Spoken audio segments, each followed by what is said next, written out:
Fidel Martínez ganó sin falta, perfecto, el árbitro dejó seguir. Va Fidel, bueno, Lustizo Bebacua para el segundo, va Fidel, bueno, Lustizo Bebacua para el segundo, va Fidel Bebacua para el segundo, Bebacua,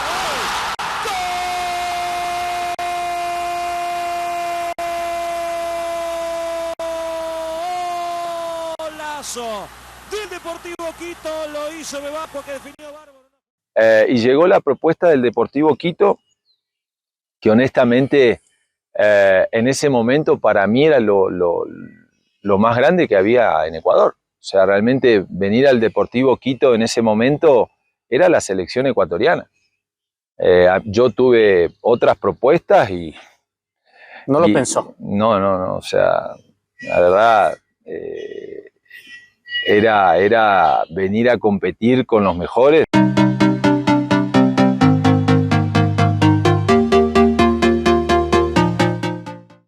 Muy buenos días, amigos, amigas de Fútgol Ecuador. Nos encontramos en nuestro programa número 32 de El Palco de Fútgol.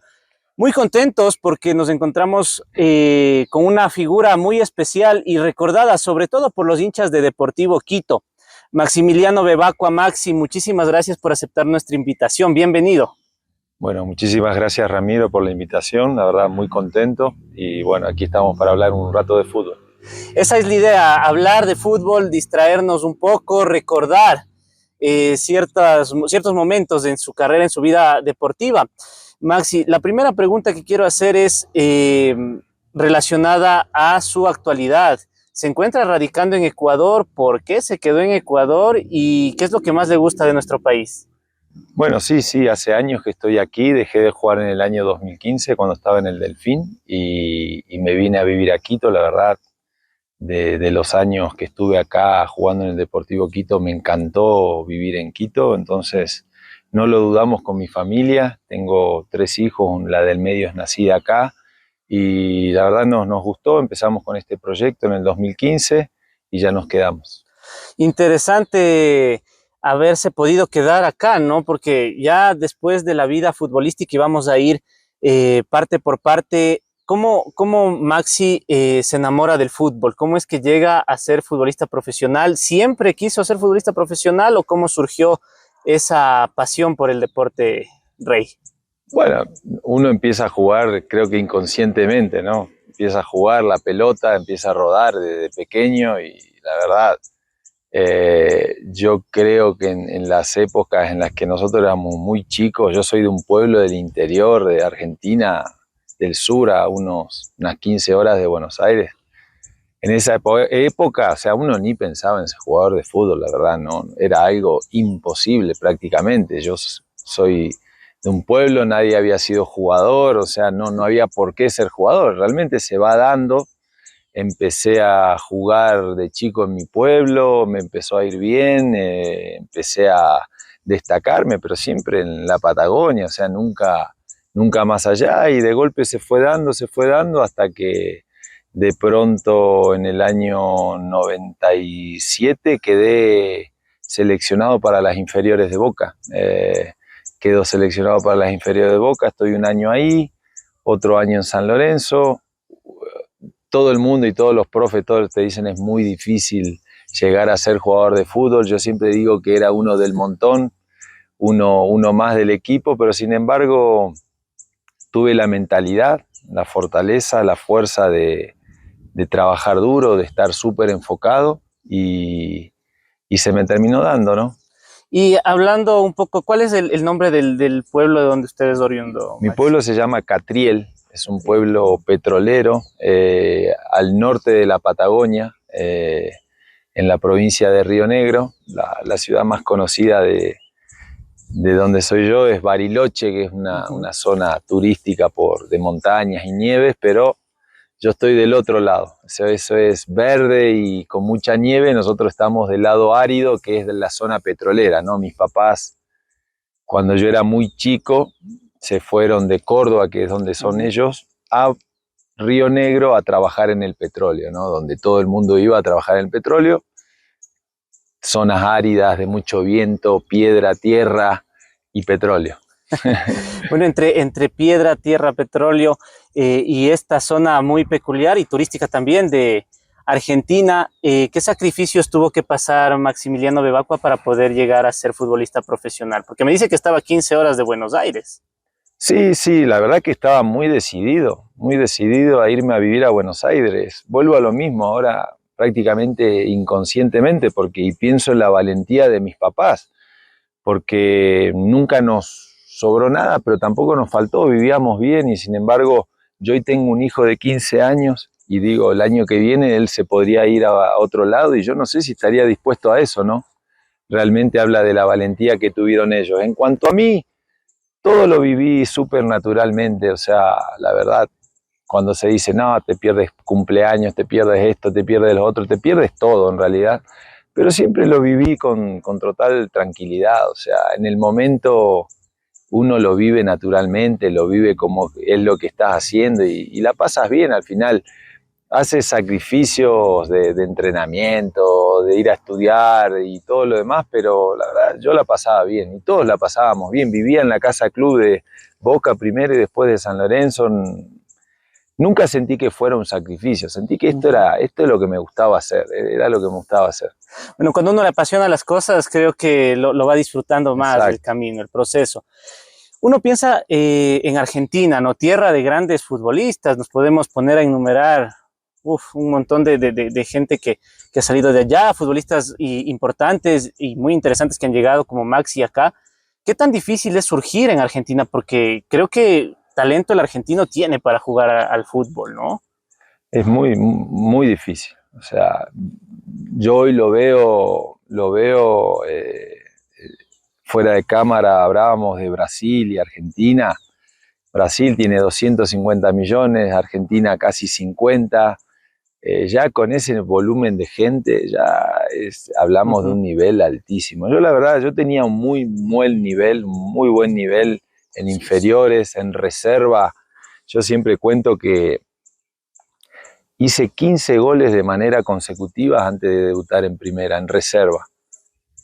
En ese momento vuelvo a lo mismo, lo tomaba naturalmente. Hoy en día me doy cuenta del nivel y la dificultad que tenía eso. Entonces, pero estuve en Boca, no jugué casi nunca, estaba plagado, lleno de estrellas, lleno de jugadores del mayor nivel.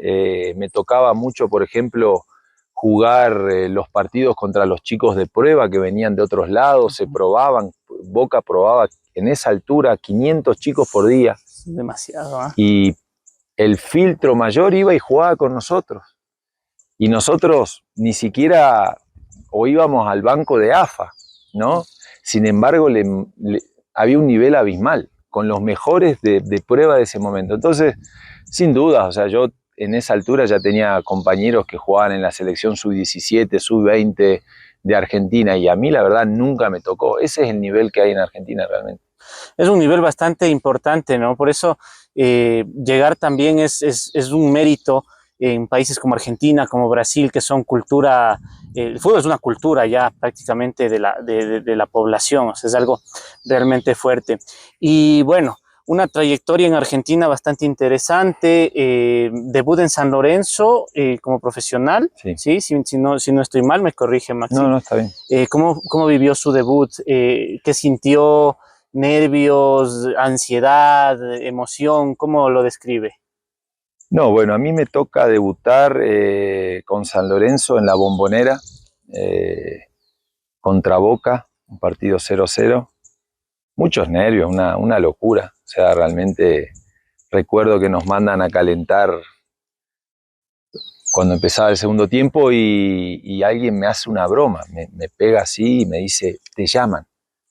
Se me hizo algo acá, no te puedo explicar. O sea, iban 5 minutos del segundo tiempo. Obviamente había gente con más experiencia que sabía de qué se trataba y te hacían ese tipo de bromas. Para mí fue, mi Dios, qué miedo. Bueno, no era un llamado para entrar, pero siempre me acuerdo de esa sensación que tuve como diciendo, mi Dios. Bueno, al final me pusieron faltando 15 minutos. Creo que todos querían y creo que me merecía debutar. Debuté, la peleé, pateé, toqué, no sé, no me acuerdo mucho. Me acuerdo más de de situaciones que se dieron en ese momento, como marcar a Walter Samuel. Histórico. Eso fue bien fuerte porque mi entrenador era Ruggeri y el asistente era Cousillas, que era mi entrenador de la reserva y un entrenador maravilloso, excelente y que me adoraba, o sea, realmente tenía mucha confianza en mí. Entonces me dice, preguntale a Bernardo Romeo a quién marca. Entonces viene saliendo Bernardo Romeo y le digo, Bernie, ¿a quién marcás? A Samuel. Me dice. Qué complicado. Bueno, esas cosas que casi nunca se dan, pero se dieron, me meten en un córner. Entonces, ¡brum!, voy corriendo ahí y lo veo venir a Samuel y Bermúdez, los dos así. El mío era Samuel y digo, acá yo me tengo que hacer respetar. Viene un poquito acá cerca mío y le hago ¡bum! Le meto acá en el pecho. ¡Pendejo! Bueno, me quedó clavado, me quedó grabado eso. Ese fue el debut. Interesante y tremendo, ¿no? La personalidad de Maxi para poder ingresar y tener que cubrir a una persona que en ese entonces, histórico también de Argentina, seleccionado, nacional, quizá uno piensa, ¿no? Uno tiene que entrar obviamente con respeto hacia ese jugador y todos los que estaban en la cancha, pero la personalidad para, como usted dice, hacerse respetar y saber que es uno contra uno y sentirse igual, ¿no? Sí, creo que esas son las dinámicas del fútbol y que uno después va cayendo, la verdad. Vos lo ves como alguien más, o sea, y ganes, pierdas o empates, no te quedas en eso, ya el fútbol te lleva al siguiente nivel y más y más y más. Nunca te detienes, muy pocas veces te detienes a pensar o a ver al rival o lo que sea. No, te toca este es lo que te toca, particularmente... Boca es el clásico de San Lorenzo, por más que obviamente el clásico barrial sea contra Huracán, donde realmente te hace sentir la gente es contra San Lorenzo. Particularmente yo nunca había jugado un clásico contra Huracán porque bueno, había habido en inferiores, digo, unas disputas entre barras, entonces se había cancelado el clásico barrial, entonces no tenía realmente una noción de lo que era el clásico barrial en inferiores, pero sí contra Boca era muy fuerte. ¿Qué hay de cierto que, bueno, dicen, ¿no?, que la Bombonera tiembla, que la Bombonera es un estadio bastante complicado? Y en eso enlazo otra pregunta. En Argentina, ¿cuál es el estadio más complicado donde le tocó jugar a Maxi? A ver, seguramente la Bombonera es muy fuerte, o sea, es muy fuerte, muy cerca la gente, los palcos, la barra, o sea, pero vuelvo a lo mismo, generalmente te abstraes de eso, o sea, tú juegas al final, si estás concentrado y metido, puedes tener unas pequeñas situaciones en las que miras, pero la verdad es que muchas veces, según cómo vaya el partido, eso le juega contra el rival, al equipo local o te juega en contra a ti. La verdad, uno juega, o sea, uno juega, lo disfruta, no es algo que diga, obviamente es imponente y es súper respetable, pero uno va y juega normalmente. Canchas duras, bueno, las canchas más duras generalmente son las del ascenso o ese tipo de cosas, ¿no? O sea, donde quizás uno puede pensar que su seguridad está en juego, ¿no? Más complejo el campo, ¿no? Claro, esa es la realidad. Cuando uno va a jugar contra equipos grandes, sabe que está todo controlado. Generalmente, yo siempre digo, cuando vas a jugar contra un equipo grande, el defensor de un equipo grande, por ejemplo, tiene tanta calidad que probablemente ni necesita pegarte, tienen tanta clase para defender. Ahora, si vas a jugar un equipo de ascenso, segunda división, te vas a encontrar con gente que no tiene esa fineza que quizá tienen equipos grandes, ¿no? Bueno, interesante, ¿no? Sí, es lógico, pero vamos viendo cómo la personalidad de Maxi también hace que haya disfrutado, o sea, salir, disfrutar, no presionarse por esos ambientes, y esa personalidad a Maximiliano también lo llevó a Europa.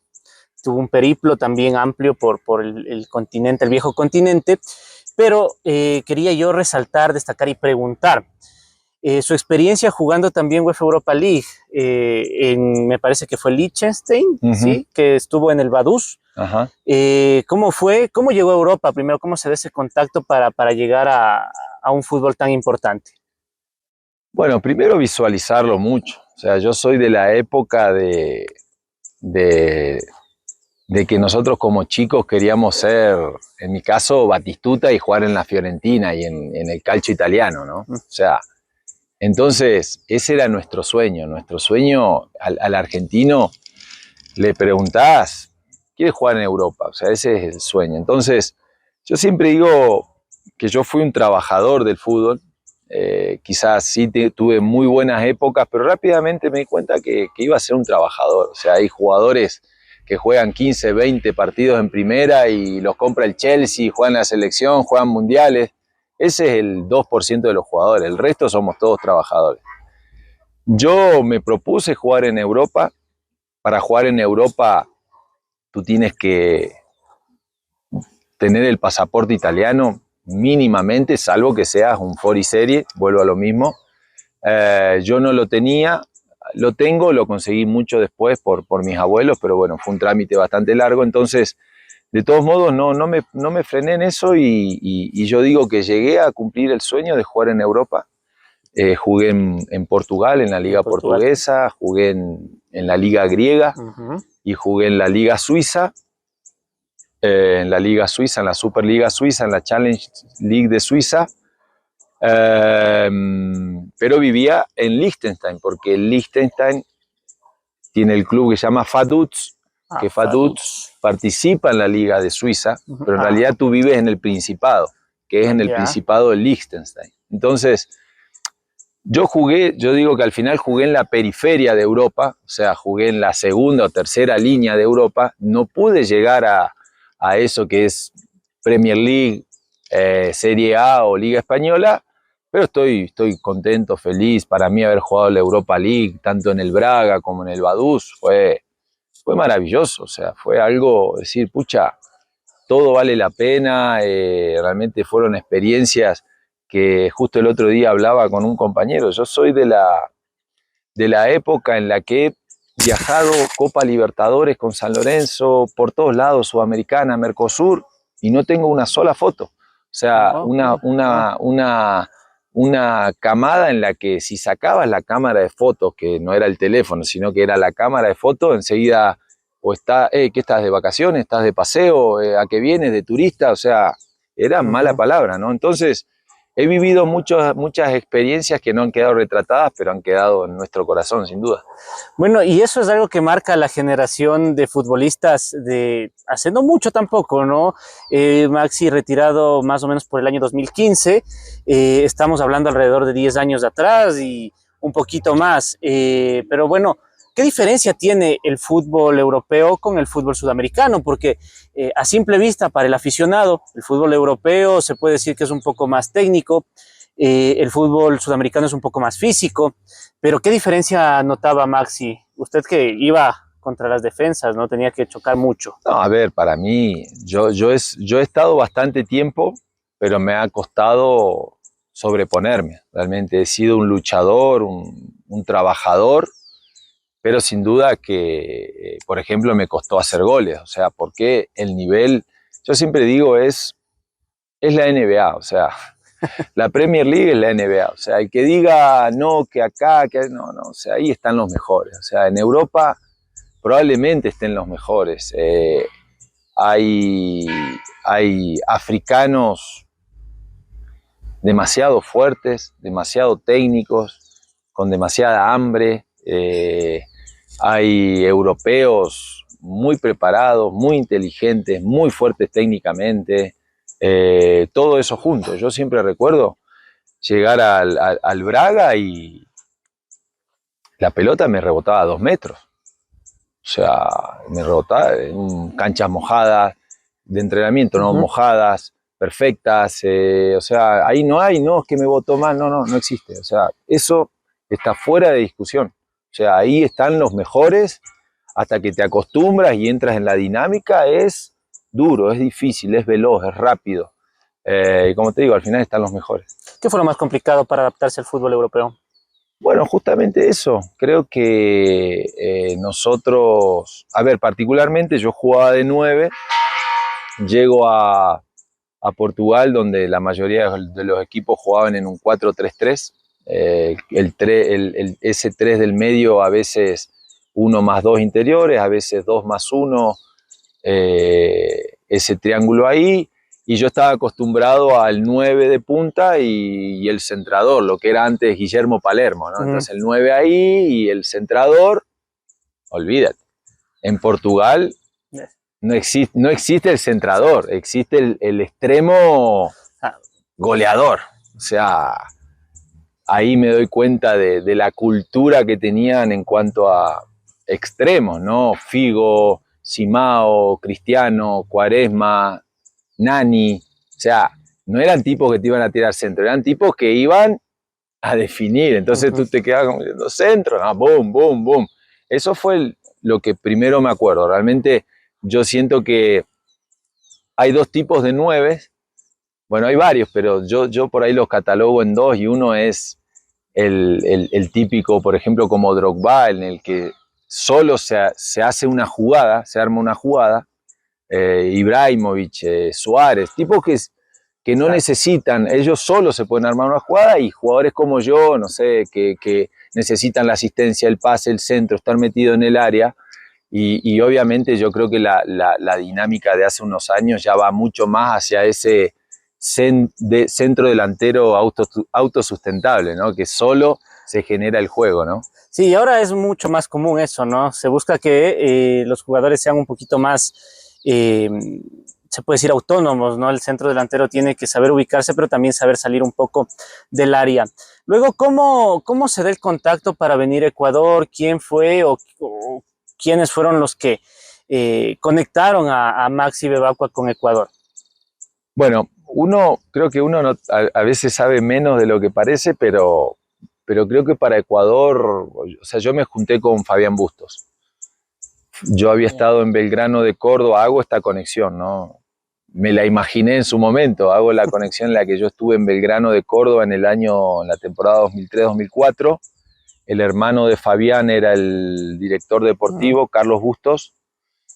Y supongo que me habrá seguido y habrá como que visto esto. En su momento yo vuelvo de Grecia, voy a Atlético Rafaela, estoy ahí y me llama Fabián para venir a Manta. Entonces me reúno con él en Buenos Aires, me comenta del proyecto. La verdad es que al principio mi hijo, que hoy tiene 15 años, en ese momento tenía 4 meses, la verdad no lo tenía ni por asomo, estaba feliz de la vida en Atlético Rafaela. Pero bueno, me convenció, tienes ese poder de convencimiento, rápidamente me explicó, me mostró de qué se trataba, y ahí como que enseguida dije, pucha, puede estar bueno. Me gustó digamos, el desafío de probar el fútbol latinoamericano, ¿no? Que como te decía al principio, nosotros en Argentina, Uruguay y Brasil tenemos otro enfoque, más así, pum. Hoy en día todo se ha globalizado y hay jugadores que van a Estados Unidos, jugadores que van a Brasil. Antes yo me acuerdo de un compañero, me voy a ir por las ramas, pero en el 2001 Sí. vivíamos en la pensión de San Lorenzo y me dice, Maxi, me llamaron para ir al Monterrey, y el jugador era titular en la primera de San Lorenzo. Me llamaron para ir a México. Viste, los dos como dijimos, a México, o sea, No. como que, o sea, lo nuestro era Europa, ¿no? Y sin embargo hizo una carrera maravillosa en México, pero esa es tu primera mentalidad. Entonces, ¿cuál era el jugador? ¿Se puede saber el nombre? Walter Erviti. Erviti. Okay. Se termina yendo al Monterrey y despegó. Ídolo del Monterrey. Sí, despegó allá. Pero los dos tuvimos esa primera sensación en la que no, nosotros queremos ir a Europa. Claro, otra cosa. Y sin embargo, y fue Guillermo Franco, la verdad, hasta una estatua creo que deben tener en Monterrey de lo bien que lo han hecho. Pero lo que digo es que bueno, con eso dije, en un momento me hizo el clic Fabián y dije, pucha, voy a probar y la verdad me puse el objetivo de venir y dije, pucha, me puse el objetivo de llegar a México. No lo conseguí, pero al final uno vive de esos pequeños desafíos, ¿no? Bueno, y a veces uno no sabe lo que le depara la vida, ¿no?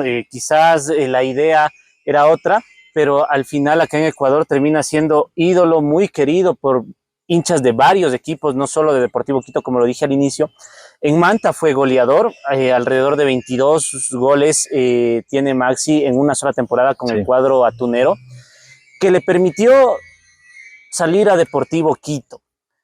Del Manta al Deportivo Quito, ¿cómo fue ese traspaso? Porque creo yo que dentro de su periplo acá en Ecuador, Deportivo Quito es una parte muy importante en la trayectoria de Maxi. ¿Cómo se dio el fichaje por Deportivo Quito en cambio? Bueno, primero el rendimiento en Manta, realmente ahí yo debo reconocer y agradecer primero a la dirigencia, desde Jaime Estrada a todos los dirigentes por haberme dado la confianza. En ese momento una de las cosas que se hablaba mucho del fútbol ecuatoriano y por lo cual yo era bastante reacio de venir es que si erraba 5 goles en 5 partidos, te echaban, ¿no? Era un poco Fabián, pero mirá que tengo familia, o sea, se dice de que... Y sí, la verdad uno en ese momento era mucho más... Era fuerte Ese impacto, ¿no? ese comentario que se daba del fútbol ecuatoriano, ¿no? Que extranjero que no andaba bien se iba. La dirigencia me dio mucha confianza. Tuve un compañero como Martín Mandra, que de los mejores profesionales que he visto en mi vida. Yo tenía 30 años cuando vine acá y aprendí cosas de él que la verdad lo admiro. Lamentablemente él se termina lesionando la rodilla porque si no creo que seguiría jugando. Te lo digo así. Muy buen jugador, Martín. No, aparte un profesional, una persona. Y Fabián y Jorge Alfonso, o sea, me dieron una confianza impresionante. Los goles te van dando confianza, el club es maravilloso, la verdad que me sentí muy bien. Y llegó la propuesta del Deportivo Quito, que honestamente en ese momento para mí era lo más grande que había en Ecuador. O sea, realmente venir al Deportivo Quito en ese momento era la selección ecuatoriana. Yo tuve otras propuestas y... No lo pensó. No, o sea, la verdad... Era venir a competir con los mejores. De hecho, cada fecha FIFA creo que nos quedábamos 2 o 3 jugadores, algunos de inferiores, y el resto todos se iban a la selección. O sea, ese era el nivel del equipo, del club. Una hinchada maravillosa, muy fuerte, muy leal, lo demuestra hoy en día. Y realmente lo divido en 2 etapas. Creo que la primera con Fabián, vuelvo a lo mismo, esa confianza, esa fortaleza me ayudó muchísimo. Terminamos siendo campeones con Carlos Isquia, una eminencia también, un fenómeno en todo sentido. Él, los profes, su ayudante, excelentes.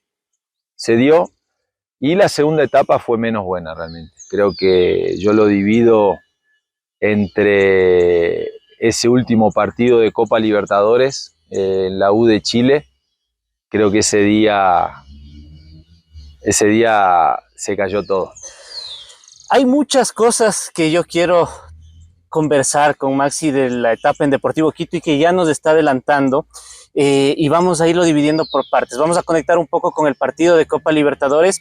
Carlos Isquia también estuvo en nuestro espacio, en este espacio de entrevistas, y yo le pregunté, y voy a preguntar a Maxi a ver qué pasó, porque con la U de Chile, a mi parecer, ese equipo, Deportivo Quito, tenía tranquilamente una plantilla para llegar semifinal, final, incluso soñar con algo mucho más grande. Era una plantilla maravillosa. Venían jugando muy bien, le ganan 4-1 a la U de Chile aquí, con autoridad. Esa Copa Libertadores habían goleado a muchos equipos en fase de grupos importantes también. Y se va a Chile prácticamente con el pasaporte un 70%, digámoslo, en el bolsillo. Pero en Chile, Deportivo Quito pierde 6-0. Había muchos rumores también de que en esa entonces ya había problemas dirigenciales, había meses impagos con la plantilla. ¿Qué de cierto hay? ¿Qué pasó en Chile? ¿Y por qué cree Maxi que se cayó el equipo tan abruptamente después de haberle goleado 4-1 acá a la Universidad de Chile? A ver, esto es un poco largo. Yo creo, primero, yo siempre digo, lo digo de corazón, que uno cuando empieza la Copa Libertadores siendo el Deportivo Quito, o le puedes preguntar a Liga, no sé, a Barcelona, a los clubes de acá, o hasta el mismo Independiente, o pregúntale no sé, ahora Central Córdoba de Santiago. Vamos a competir, a pasar la primera ronda. O sea, intentemos pasar la primera ronda. ¿Quién dice voy a ser campeón de la Libertadores? Quiero ser River, Palmeiras hoy en día, son Flamengo. El resto dice, veamos qué pasa. Nosotros hicimos una muy buena fase de grupos. Esa fase de grupos nos tocó fuerte contra Chivas, contra equipos duros. La pasamos bien. Pero vuelvo a lo mismo. Hasta ese momento era bien. Pasamos la fase de grupo, lo hicimos bien. Cuando nosotros jugamos contra la U de Chile de local, le ganamos 4-1, perdíamos 1-0 creo y nos expulsaron un jugador. Sí, o sea, con un jugador menos le ganamos 4-1 con nuestra gente. Esta es mi sensación. Sí, sí. Yo es la primera vez en ese momento que dije, loco, podemos ganar la Libertadores. En ese momento, 4-1 con uno menos. Sí. Fue la primera vez que yo ya dije, esto ya no es pasar la primera fase u octavos. O sea, ya dice, pucha, loco, podemos. Entonces, para mí contra esa ilusión no hay nada. Desde mi punto, no hay nada. O sea, realmente yo creo que nosotros fuimos a Chile. Yo no cuestiono ni planteos, ni quién jugó, ni quién no jugó. Yo estuve en la banca de suplente. Para mí los primeros 30 minutos no pasaba nada en el partido. Era un partido normal. Normal. Creo que ellos hacen un gol, no he visto más, o lo he visto una vez más, hacen un gol que es un golazo, pero tengo la visión del banco de suplente, no tengo la visión de la televisión. El delantero que se fue que se fue al Leverkusen, creo que hace ¡pum! Y la clava en un ángulo. Aranguis. No, es otro, ya me voy a acordar. Vamos a Morenito. Hacer memoria. Y ese 4-1 era un poco mentiroso, si te digo, porque parecía una diferencia de 3, pero en realidad era una diferencia de 2. Pero con 3, por el gol diferencia. Porque con 3 ya te quedabas afuera. Sí, quedaba afuera, sí. Sí podía ser de 3, pero en realidad era de 2 la diferencia. Y realmente ellos tienen, y es lo que te digo, era una U de Chile que era una máquina. O sea, era una máquina, era un equipo. De hecho, me acuerdo, yo ya entrar en el segundo tiempo y Mena, el lateral izquierdo, me dice, hoy no salieron todas, no salieron todas. O sea, yo no vuelvo a lo mismo. Para mí eso fue un partido de fútbol en el que ellos hicieron pum, pum, en 2 minutos y sí, te pega. Probablemente empiezas a jugar tú ahora con los fantasmas de decir, podemos quedar eliminados. Y el 4, el 5, el 6 ya son parte de decir, intentemos darlo todo para achicar la diferencia. Honestamente te lo digo, yo creo que ellos se encontraron con eso, con un equipo que venía creo que ser campeón de la Sudamericana. Sí. Era uno de los candidatos a ganar la Libertadores. Entonces, yo siempre digo, yo llegué con 30 años acá y vi cosas que no había visto en mi vida futbolística, la verdad. Escuché cosas que no había visto nunca, pero sin embargo, ese partido para mí fue todo futbolístico. O sea, todo fútbol. O sea, lo repetimos 5 veces ese partido y no vuelve a pasar lo mismo. O probablemente sí. Porque dijeron que le salió todo, ¿no? O sea, fue un vuelvo a lo mismo. Categórico. Yo recuerdo una cancha, una alfombra, una velocidad impresionante, jugadores de un altísimo nivel, que en 30 minutos ya se empezaban a poner nerviosos y después de pronto abren el marcador y no hubo cómo pararlos. Esa es la realidad. Está complicado, ¿no? Vamos a saltar a un tema un poco más agradable, se puede decir. Deportivo Quito campeón el último año, de hecho que quedó campeón Deportivo Quito en la historia del fútbol ecuatoriano, fue ese 2011. Y estamos nada más y nada menos que con el goleador de esa plantilla, de Deportivo Quito.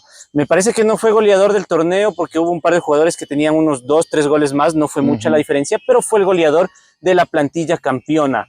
¿Qué recuerda de esa temporada cuando fue campeón Deportivo Quito? ¿Qué fue lo más importante? ¿Cuál fue, en cambio, el punto de inflexión para que ese equipo logre el título, el último título que tiene Deportivo Quito en el fútbol ecuatoriano?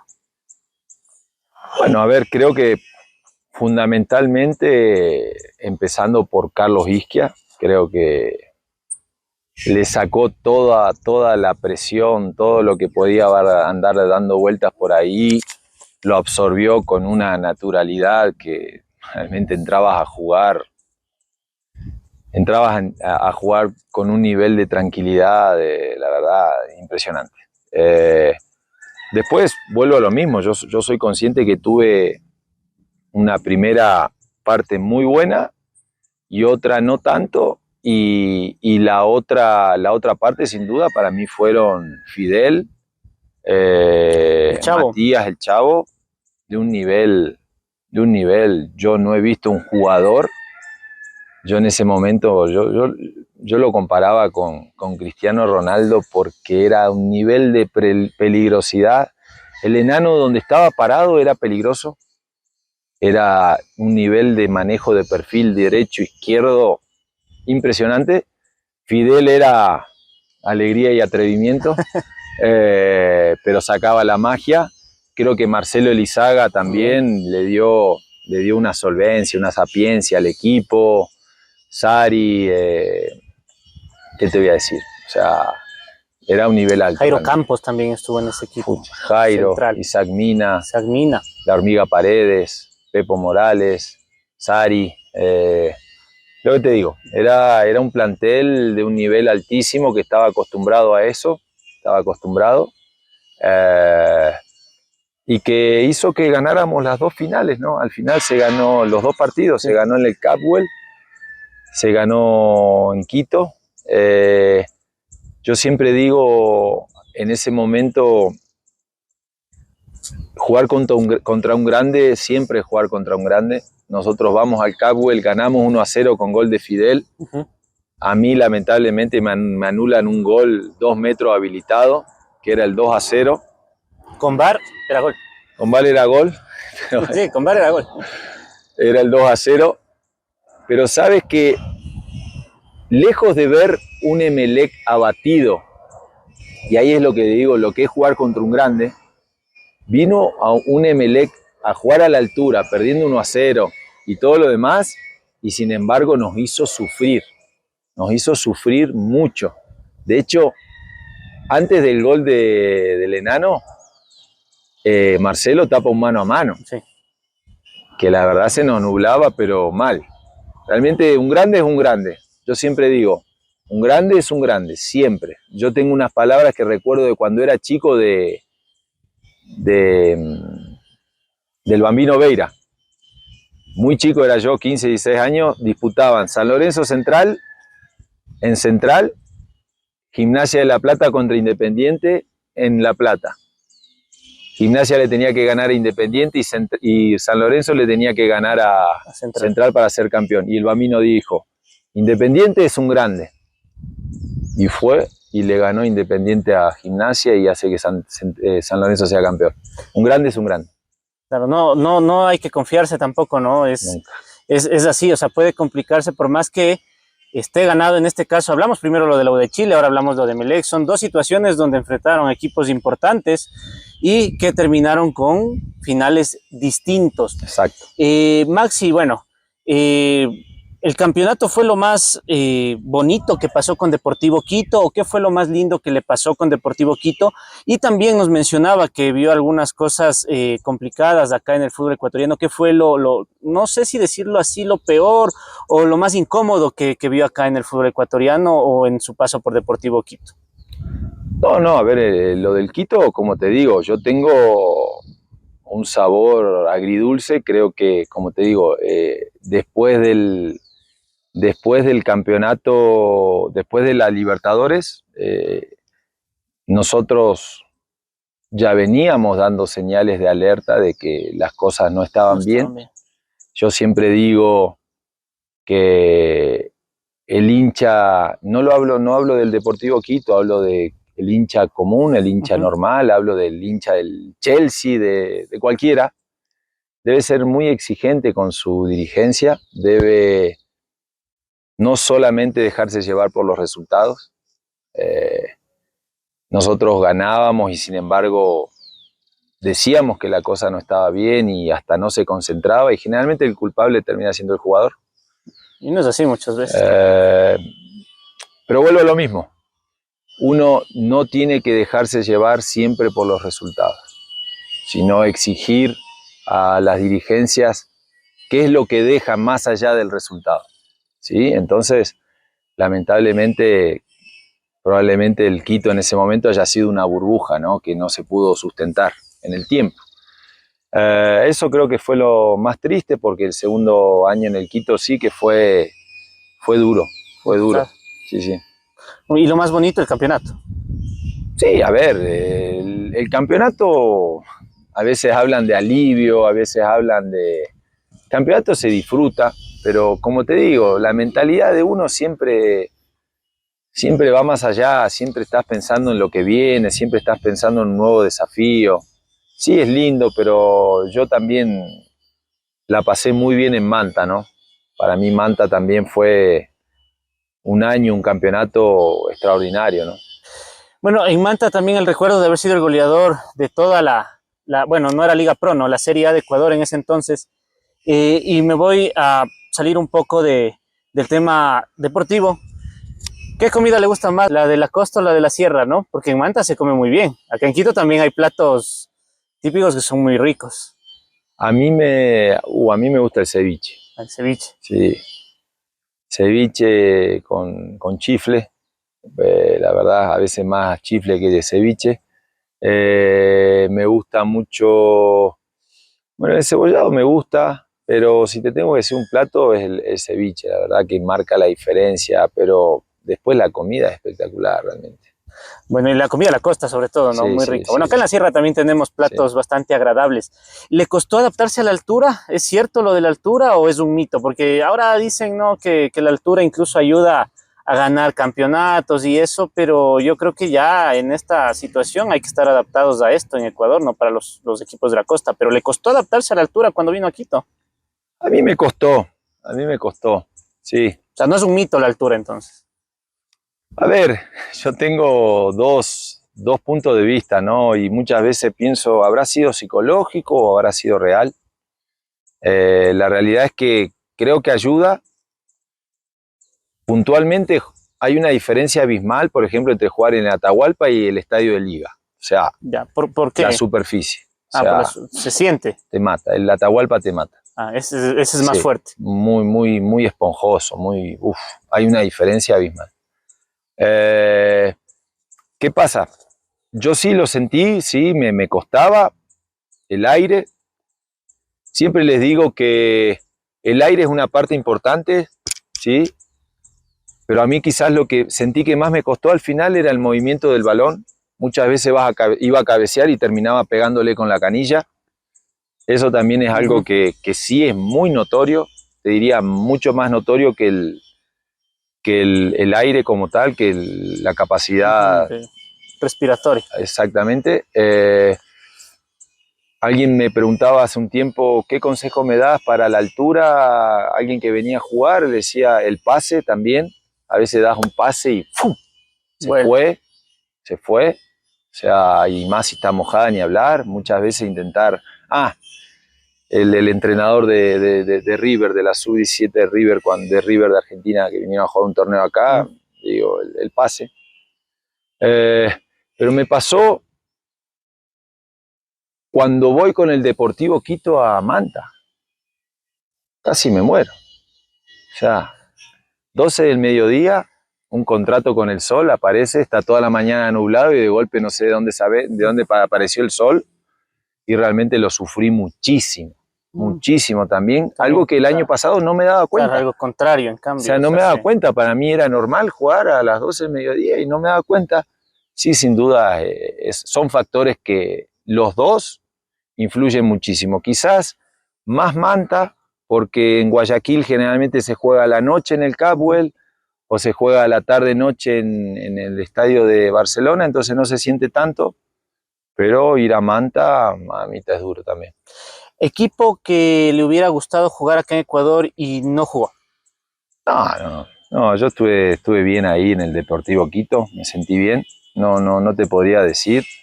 Yo respeto mucho a todos los clubes, respeto mucho. Yo llegué acá y a Ecuador, honestamente, sin conocer o conocer muy poco. Me acuerdo que Fabián, imagínate que cuando el Liga de Quito es campeón de la Libertadores, yo jugaba en Grecia.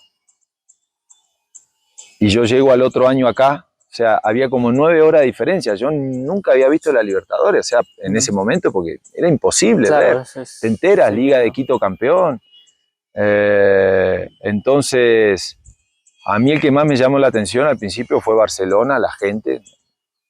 Cuando fuimos a jugar al Monumental dije, esto es impresionante, realmente. El Capwell tiene un ambiente maravilloso, o sea, la verdad. Es muy cerca a la cancha. Muy lindo, también, muy gradas, lindo, muy lindo. Jugar contra Liga, imagínate que he jugado clásicos, entonces también es hermoso. Y admiro mucho a Independiente también, mucho a Independiente, ¿no? O sea, maravilloso, maravilloso lo que hacen. Lo admiro muchísimo, el crecimiento, eso es Europa, ¿no? O sea, es maravilloso realmente.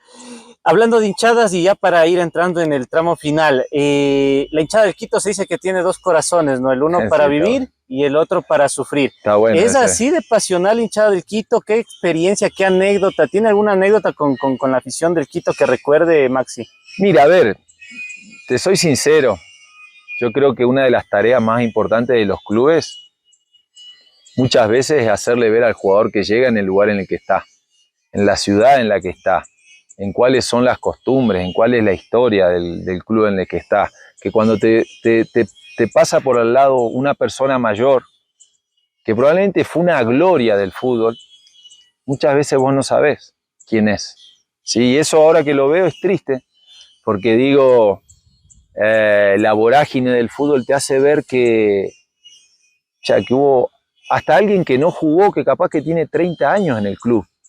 Y es más importante que todos, como por ejemplo ahora que se lo valora muchísimo a Ramoncito. A Ramoncito, ¿no? Chiriboga, sí. Exacto, sí, entonces creo que ese es el deber más importante que tienen hoy en día los clubes, ¿sí? Hacerle saber al jugador al lugar en el que está llegando. Vuelvo a lo mismo, yo he llegado a lugares en los que no sabía prácticamente nada del lugar de donde estaba. Entonces, si vos me decís, yo me he dado cuenta de un montón de cosas después de 10 años viviendo acá. O sea, ¿por qué les dicen de esta forma? ¿Por qué esto? ¿Por qué el 6 de diciembre? ¿Por qué las fiestas de Quito? ¿Por qué antes eran los toros y ahora no? Si tú me dices, cuando yo jugaba, la verdad, ni enterado. Vamos, claro. El fin de semana, no hay, para el jugador de fútbol no existe feriado, no existe nada. Vas, juegas lunes, sábado, domingo, entrenas, te vas a tu casa. Creo que esa es una tarea muy importante de los clubes, ¿sí? Y dentro de su vida cotidiana acá en Ecuador, me imagino que hay gente del Quito que lo recuerda cuando sale también a un centro comercial. ¿Qué le dicen? ¿Cómo es el hincha? ¿Es cariñoso con Maxi? Bueno, hay de todo, la verdad. Yo nunca he hecho una vida muy, digamos, de exposición. La verdad no te podría decir que la gente me conoce, probablemente los más grandes me conocen, trabajo con chicos, pocos me conocerán, los papás probablemente sepan quién soy, pero la verdad no, siempre he tenido una vida muy familiar y no me cruzo con gente, me habla, me dice que es del Quito, pero no es algo de todos los días. Bueno, y para ir ya cerrando también quiero ir un poco más hacia la parte personal de Maxi Bebacua. De hecho estamos acá visitándolo en un complejo donde tiene su emprendimiento y para nosotros como sociedad es muy bonito ver que una persona que ha recibido también tanto cariño, que ha pasado muy buenos momentos acá en el país, se encuentre formando, se encuentre aportando a la sociedad y qué lindo trabajar con la niñez de nuestro Ecuador. Actualmente, ¿a qué se dedica? ¿Cómo es el tema también de su emprendimiento acá? ¿Y qué es lo más bonito de haberse quedado a vivir en Ecuador, Maxi? Bueno, sí, hace 10 años comenzamos con el proyecto de Estudiantes de La Plata, Ecuador,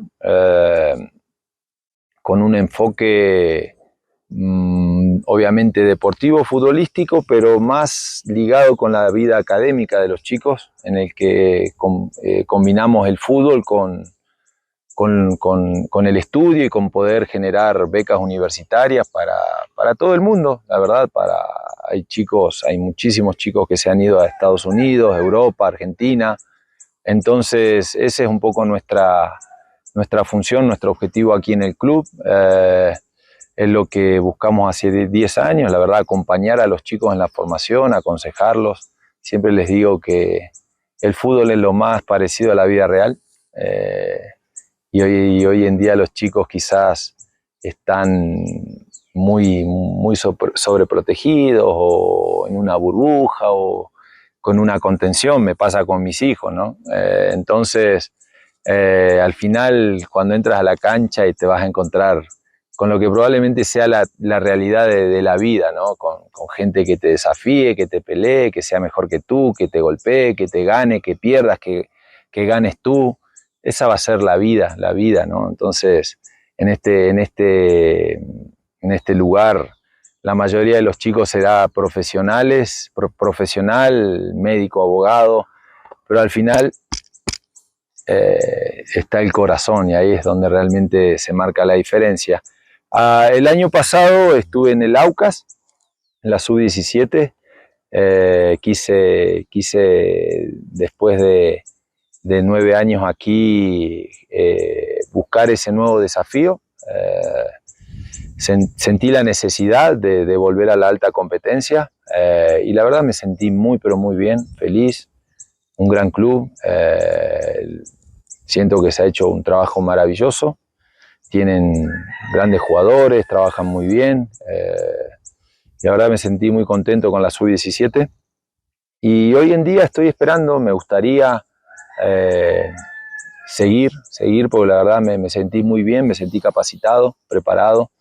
Entonces estoy a la espera de un nuevo desafío en formativa o en un cuerpo técnico para seguir aprendiendo y poder sobre todo volcar todo mi conocimiento, apoyar a jóvenes o a la alta competencia en primera división, ¿no? Qué bueno, y eso es importante porque genera desarrollo en el fútbol ecuatoriano. ¿Por qué Estudiantes? ¿Tiene alguna relación con el club en Argentina o es por algo en especial que el proyecto tiene este nombre?